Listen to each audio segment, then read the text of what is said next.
Est-ce que tu crois que c'est crédible? Est-ce que tu penses qu'ils vont comprendre que je suis pas à la plage? Ouais, il y a des chances. Ouais, je me disais aussi, ça fait un peu gros quand même. Salut tout le monde et j'espère que vous allez bien. J'espère que vous êtes en train de passer de bonnes vacances, que vous êtes bien en train de kiffer. Et pour ceux qui sont encore au bureau, courage, ça arrive. Je vais vous donner quelques tips aujourd'hui pour entretenir vos cheveux à la plage. C'est parti. Alors, premier conseil de base qui est vraiment très important, le port de la casquette ou du chapeau. Pourquoi? Parce que ça va protéger votre cheveu de la décoloration et ça va surtout protéger votre cuir chevelu des coups de soleil. Alors, je vois arriver toutes les nanas qui ont des épaisseurs de malade et qui se disent « mais moi, j'étais jamais à protection ». Non, parce qu'en fait, quand vous faites votre trait de milieu, par exemple, ou que vous faites votre trait de côté, vous dégagez votre cuir chevelu qui risque de prendre un soleil à cet endroit-là et c'est très dangereux, c'est très mauvais et en plus, ça peut vous donner mal au crâne. Donc, on porte un chapeau. Pour ce qui va être de la suite, on va utiliser des huiles. Oula, j'ai l'impression d'avoir une frange à la Justin Bieber. Pour ce qui va être de la suite, on va venir utiliser des huiles sèches, des huiles solaires spécifiques pour les cheveux de préférence parce que sinon il peut y avoir des composants soit desséchants, soit trop gras. Donc visuellement, ça risque de pas être terrible. Ça existe dans plusieurs marques, hein. Il y a des filtres UV à l'intérieur, ça va vous permettre de vraiment protéger votre cheveu de la décoloration et de le protéger du dessèchement, du ALR iodé et tout ça. Bien évidemment, c'est quelque chose qu'il faut renouveler après chaque baignade, puisque ça part avec le sel de mer. Pour rebondir sur la baignade, on essaye de se rincer au maximum les cheveux après chaque baignade. Donc s'il y a une douche au bord de la plage ou quelque chose pour pouvoir vous rincer les cheveux, faites-le vraiment à chaque fois et à ce moment-là, vous réappliquez l'huile solaire dessus. Si vous n'avez ni huile solaire ni possibilité de vous rincer, essayez d'attacher vos cheveux au maximum. Vous les enroulez, vous les cachez sous un chapeau. Ça va permettre vraiment d'éviter le côté cuisant, on va dire, du sel de mer qui est encore dans le cheveu et de la chaleur du soleil qui va bien taper dessus. Ensuite, le soir venu, évidemment, on se rince les cheveux une fois rentré à l'hôtel, surtout si on se prépare pour aller en soirée. D'ailleurs, petit aparté, on évite les lisseurs et les boucleurs, si ce n'est on a fait un shampoing et un conditionneur avant. Si vous faites le lisseur ou le boucleur sur le cheveu, sur le sel de mer, ça va être une catastrophe. Donc, on se rase bien les cheveux en rentrant le soir. Donc, pour celles qui vont avoir un cheveu très fin, qui regresse vite ou un cuir chevelu sensible, tout ça, vous pouvez faire un léger shampoing en surface. Vraiment pas le faire trop mousser, c'est vraiment juste histoire de dégager le sel de mer, le sable et tous les résidus qui peuvent rester de la journée à la plage. Un petit peu de conditionneur sur les longueurs et pointes et on rince tranquille. Pour celles qui ont des épaisseurs un peu plus importantes, des cheveux frisés, des cheveux secs, là vous pouvez directement faire juste un conditionneur. Vous travaillez bien sur vos pointes, le gras du conditionneur va suffire à dégager l'ensemble. On n'oublie pas bien sûr, plutôt 2 fois par semaine si possible, au minimum, de faire un bon shampoing et de faire un bon masque ensuite pour bien venir repulper et bien venir réhydrater le cheveu.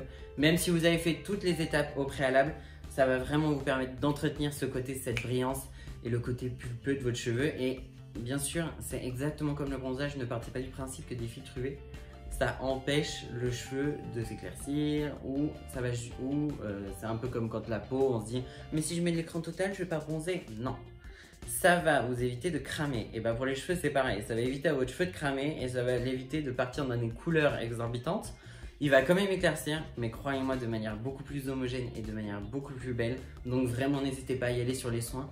Ça ne va pas vous empêcher d'avoir une vraie chevelure wavy en mode plage. Bien évidemment, pour toutes les gammes que je vous ai citées, sachez que toutes les gammes pour cheveux colorés contiennent des filtres UV, donc vous n'avez pas besoin de choses spécifiques.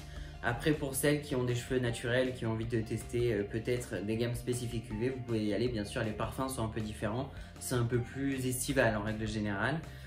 Et les packagings sont un peu plus colorés aussi. Alors maintenant, je vais vous parler du préventif et du curatif, les choses à faire avant de partir en vacances si vous voulez ne pas avoir à couper 15 cm en rentrant de vacances. Donc en préventif, sachez que vous pouvez faire des soins en salon type enzymothérapie, lissage brésilien, botox. Ça va vraiment permettre d'apporter une protection à votre cheveu. À adapter peut-être selon la durée où vous partez en vacances. Par exemple, si vous partez 1 à 2 semaines, peut-être simplement un botox. Par contre, si vous partez 3 à 4 semaines, peut-être plus un lissage brésilien ou une enzymothérapie parce que ça va durer plus dans le temps. À savoir bien sûr que c'est un budget puisque forcément, il faut partir du principe qu'en rentrant de vacances, vous n'aurez quasiment plus rien, si ce n'est 1 ou 2 semaines après. D'où l'idée du temps. Ça va vraiment vous apporter une protection profonde. Et ça va vraiment éviter à votre cheveu de s'abîmer. Mais voilà, c'est un petit budget parce qu'évidemment, ça veut dire que vous n'allez pas le garder aussi longtemps. Un botox, en règle générale, c'est 1 mois et demi à 2 mois. Là, vous allez peut-être le garder 3 semaines, 1 mois. Et un lissage brésilien, en principe, c'est 3-4 mois. Une enzymothérapie, ça peut aller jusqu'à 6. Là, vous allez le garder 2-3 mois, vraiment grand maximum, puisque bien sûr, le sel de mer va venir gommer vraiment les actifs. Mais vraiment, ça va vous apporter une protection de malade. Croyez-moi, n'hésitez pas à aller voir sur Instagram. Je vous ai glissé le lien juste en dessous. Je vais essayer de poster des stories de Kaina qui nous envoie des photos régulièrement.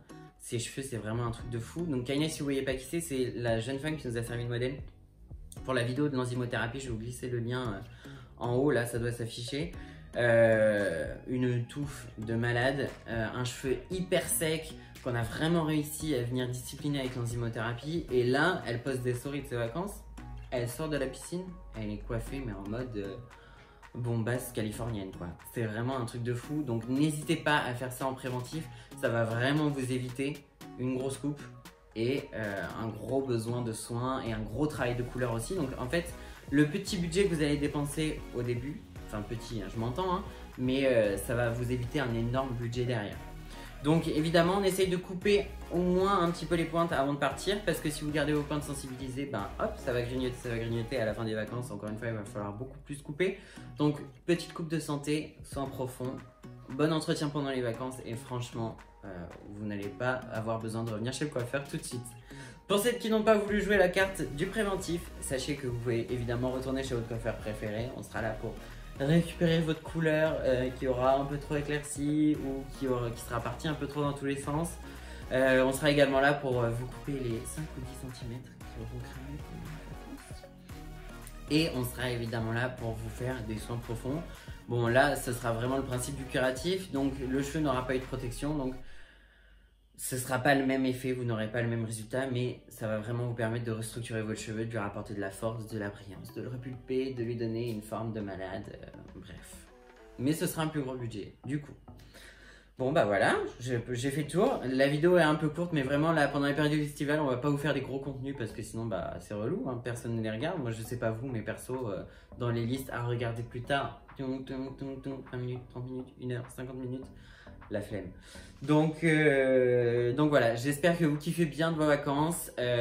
Soyez sages sur l'alcool. Le port du masque, on fait attention, l'épidémie est peut-être passée, mais on évite de la faire venir, hein, pour que ceux qui veulent partir en septembre puissent partir en septembre. Et voilà, vraiment éclatez-vous, faites attention, protégez-vous la peau, les cheveux, faites attention à vous. Et on se retrouve bientôt pour la prochaine vidéo. Et surtout, on se retrouve à la rentrée pour le prochain modèle. Salut!